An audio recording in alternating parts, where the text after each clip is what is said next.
ही ये इंफॉर्मेशन होनी चाहिए, बजटेड आवर्स, स्टैंडर्ड आवर्स और एक्चुअल आवर्स। हमारे इस क्वेश्चन में बजटेड और एक्चुअल आवर्स स्ट्रेट गिवन है। बजटेड आवर्स कितने हैं 500, एक्चुअल आवर्स कितने हैं 650।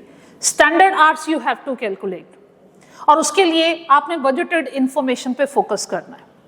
बजट मुझे क्या बता रहा है कि 1000 यूनिट के लिए 500 आवर्स रिक्वायर्ड थे। इसका मतलब है एज पर स्टैंडर्ड 30 मिनट्स में एक यूनिट कंप्लीट होना चाहिए था, आधे घंटे में।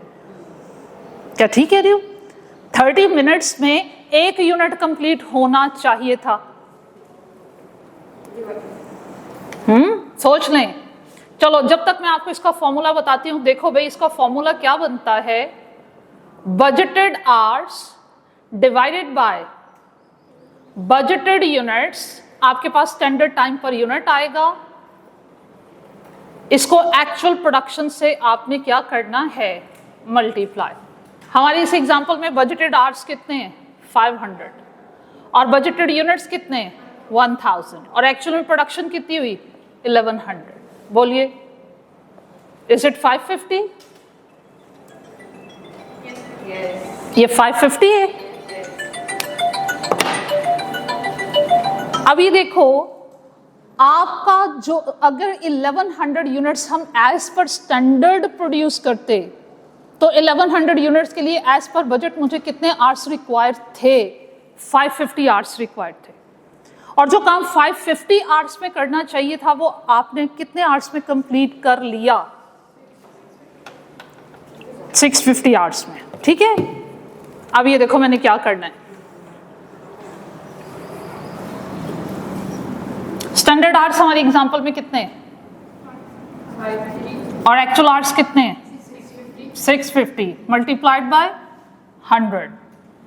एक्चुअल आवर्स कितने 650, बजटेड आवर्स कितने 500 इनटू 100। स्टैंडर्ड आवर्स 550 और बजटेड आवर्स आपके पास 500 इनटू 100। बताइएगा 84.6%। आगे बढ़िए 130%, 110%। अब इसका मीनिंग क्या है, पहले मैं यहाँ तक बातों को रिपीट करती हूँ, मेरा ख्याल है ज़्यादा डाटा हो गया, हम रिपीट करते हैं फिर वापस आते हैं। प्रोडक्शन और प्रोडक्टिविटी में डिफरेंस क्या है? Production is simply the achievement of the targeted values. Targeted results को आपने अगर सिंपल अचीव किया है, उससे अबव नहीं गए तो वो सिंपल क्या है, production. Productivity is what it is efficiency. Budget से टारगेट से और अच्छा प्रूव करना है आपको। और इसको कैसे कैसे मैयर किया जा सकता है प्रोडक्टिविटी या एफिशिएंसी को, या तो हम इसको मैयर कर सकते हैं विद रिस्पेक्ट टू टाइम, या हम इसे मैयर कर सकते हैं with respect to production. Time के पॉइंट ऑफ व्यू से जब भी मेजर करना होगा आपको क्या कैलकुलेट करना है, टाइम सेविंग। और प्रोडक्शन के पॉइंट ऑफ व्यू से जब भी कैलकुलेट करना है एक्स्ट्रा प्रोडक्शन। यहां तक बात क्लियर? अच्छा, अब ये देखो आपसे अक्सर वो कहेगा कि एफिशिएंसी को मेजर कीजिए प्रोडक्टिविटी रेशियोज के थ्रू। कितनी प्रोडक्टिविटी रेशियोज हैं आपके पास? 3। Efficiency ratio, capacity ratio and volume ratio. Volume ratio को इसके अलावा क्या नाम देता है, simple productivity ratio. Efficiency ratio के लिए फॉर्मूला क्या यूज करोगे, standard hours over actual hours. और भाई कैपेसिटी रेशियो के लिए actual hours over budgeted hours. फिर वॉल्यूम रेशियो के लिए standard hours over budgeted hours. अब हमें कैसे पता चलेगा? जी जी मैं डिफरेंस बताने जा रही हूँ, इसलिए मैंने ये एग्जांपल कोट की। वैल्यूज आपके सामने होंगी, आपको ये चीज़ें और क्लैरिफाई हो जाएंगी। तो अब वो मैंने चीज़ें क्लैरिफाई करना थी, प्रूव करना था, मैंने इसलिए प्रीवियस आपको रिपीट करवाया। अब ये देखो आपके माइंड में जो क्वेश्चन है मुझे क्लियर हो गया, हम आगे बढ़ते हैं। पहले तो मुझे ये बात बताओ, ये डिफरेंस क्लियर हुआ है कि बजटेड आवर्स में और स्टैंडर्ड आवर्स में डिफरेंस क्या है? बजटेड आवर्स बजटेड प्रोडक्शन के लिए होते हैं और स्टैंडर्ड आवर्स एक्चुअल प्रोडक्शन। कि भाई एक्चुअल में हम कितने यूनिट प्रोड्यूस किए 1100। अगर एज पर स्टैंडर्ड ही उस पर टाइम लगता, और स्टैंडर्ड क्या कह रहा है, एक यूनिट आधे घंटे में पूरा होना चाहिए था, 30 मिनट्स में, हाफ आवर में, तो इस तरह 500 घंटों में 1000 यूनिट बनने चाहिए थे। तो फिर 1100 यूनिट के लिए एज पर स्टैंडर्ड कितना टाइम चाहिए था, 1100 इंटू 0.5 किए तो हमें स्टैंडर्ड टाइम कितना चाहिए था, 550। ये इंफॉर्मेशन हमने कंप्लीट की। अब एफिशिएंसी को देखते हैं, रेशोज के आंसर को छोड़िए। सबसे पहले with respect to time saving, time saving के पॉइंट ऑफ व्यू से देखो, जो काम 1100 यूनिट कितने घंटों में पूरे होने चाहिए थे, 550। जो काम 550 घंटों में होना चाहिए था, आपने टाइम सेव करने की बजाय उल्टा 100 आवर्स ज्यादा ले लिए। Are you efficient with respect to time?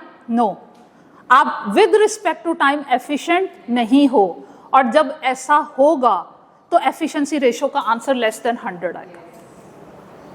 तो उसका आंसर लेस देन 100 आएगा।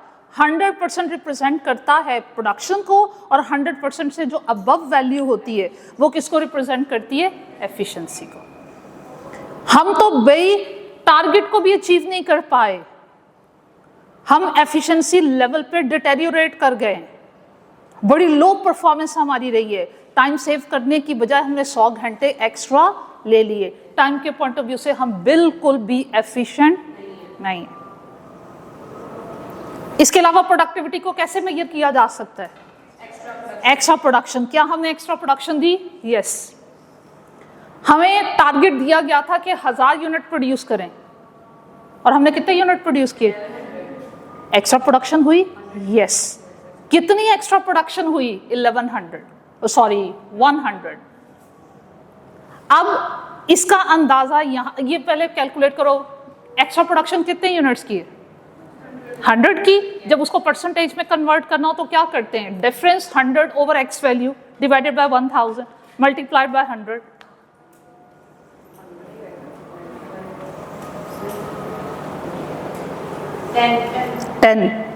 हम प्रोडक्शन के पॉइंट ऑफ व्यू से एफिशिएंट हैं, हमने 10% एक्स्ट्रा प्रोडक्शन दी। बताओ कौन सी एफिशिएंसी रेशो, ये मुझे बता रही। थर्ड।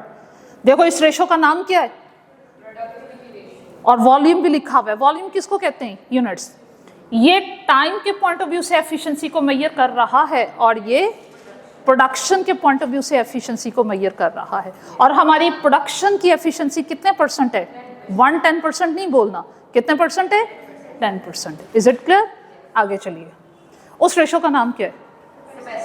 कैपेसिटी का मतलब होता है कि हमारी अंडरस्टैंडिंग के अकॉर्डिंगली हमारे वर्कर्स के पास कितने घंटे काम करने की कैपेसिटी थी। हमारे वर्कर्स के पास कितने घंटे काम करने की कैपेसिटी थी, लेकिन हमने कैपेसिटी से ज्यादा काम करवाया, कैपेसिटी को इम्प्रूव किया। कितने परसेंट इम्प्रूव किया? 500 माइनस 650, कितने का डिफरेंस है? 150 divided by basic value 150 over 500 into 100 कीजिए, 30%। वो देखो कहाँ पता चल रहा है, सेकेंड में। ठीक है, तो हम अपने वर्कर की कैपेसिटी कितने परसेंट इंक्रीज कर पाए?